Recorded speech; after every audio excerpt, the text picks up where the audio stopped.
The exact day that I was officially diagnosed with cancer would have been February 22nd of 2021. At that time, throughout that whole process, I remember, because I was coaching my team, and I remember just not even being able to stand up because the pain right in my spleen area was just so unbearable, but I would get up and try to coach, but I just physically couldn't. I was in a lot of pain. I had lost a lot of weight. I think I got down to my lowest of 129 pounds at that time. It was just, I was very weak, I was very tired, and I was in a lot of pain. I was in the hospital for about a week. They hooked me up to dialysis just to clean out my system, make sure that the cancer wasn't spreading. We then, that night, did the bone marrow biopsy, which is the most painful thing you will ever feel in your life. I will say the very first time that I did my chemotherapy treatment, it was terrible. I had pains in areas that I didn't even know I could have pain in.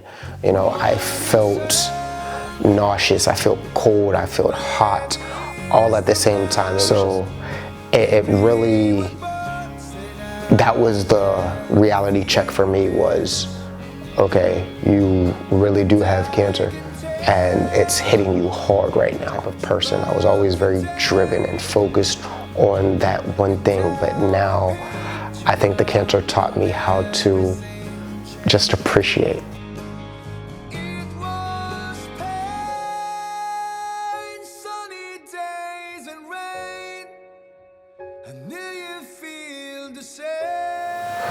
I think throughout the pain, after a while you become used to it.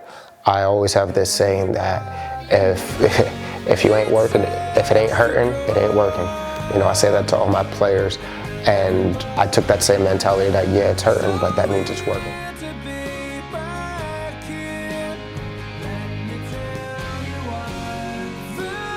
I think the main thing that inspired me to come back was I always have a never give up mentality. I'm not going to stop my life's journey just because there's a bump in the road.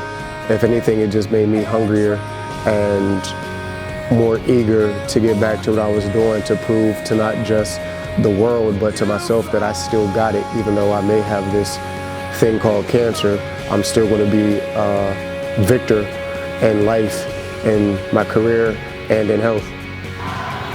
What coaching means to me is everything. I always tell my players, it's not them that's lucky to have me, it's me that's lucky to have them, because without them there is no me.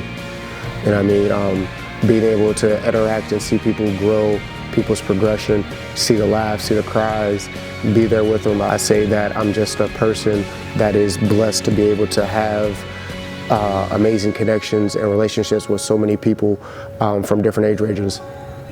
As far as my athletes, man, they mean everything to me. I don't consider them just athletes. I consider them my sons, my little brothers. Seeing them grow in life, seeing them going through their tough times, seeing them reach their goals and achieve their successes, and knowing that I'm a part of that. And they mean everything to me. Like I said, there is no me without them. Yeah, Coach Philip, he's like a father figure to me. Coach Phil to me is like a second dad. My advice to everybody that's going through something is keep going. You may be going through something, but keep going. It's a process. The moment that you stop and give up, that's when it all comes to an end. But if you're going through, keep going. There's always going to be something better at the other end. So keep going, keep your head up. And I know it sounds cliche, the grass is greener at the other side, but it's if you make it greener. You take on lessons from the storm that you're going through. But there's a biblical saying that we always like to say, after the storm comes the flowers. So carry on, continue to fight, and once it's over, get your flowers.